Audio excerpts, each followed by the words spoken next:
This statement is intended to serve as formal notice.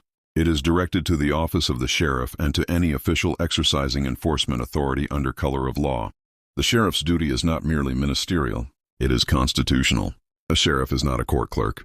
A sheriff is not an administrative processor, and a sheriff is not relieved of responsibility by paperwork alone. Ministerial execution does not excuse unlawful enforcement. Before enforcing any order, warrant, detention, or seizure, the sheriff has a duty to ensure that lawful judicial authority exists. That duty does not disappear because a document appears facially valid. Jurisdiction is not presumed.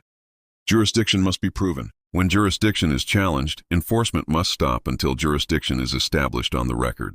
Proceeding in the absence of jurisdiction transforms enforcement into coercion. A court acting ministerially does not acquire judicial power simply by issuing orders. Administrative process is not adjudication. Procedure is not jurisdiction. Enforcing administrative or ministerial orders as though they were judicial determinations, without proof of jurisdiction, exceeds lawful authority.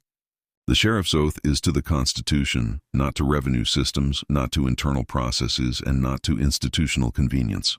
When enforcement actions result primarily in the extraction of money, fines, fees, costs, or assessments, without adjudication of jurisdiction, proportionality, or ability to pay, the function ceases to be judicial.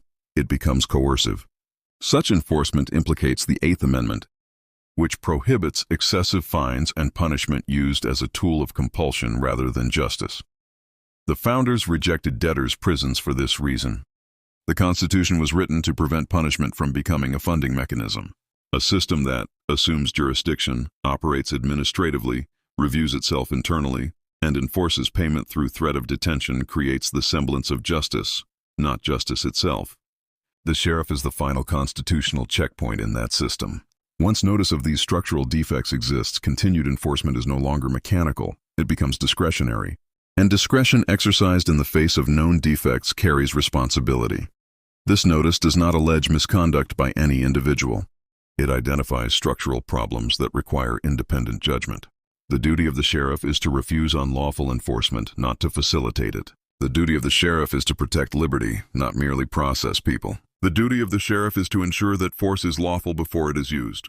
This notice exists to preserve the record. From this point forward, enforcement actions taken in the absence of jurisdiction, proportionality, and lawful judicial authority cannot be said to occur without knowledge. Silence after notice is not ignorance, it is choice. And choice is where accountability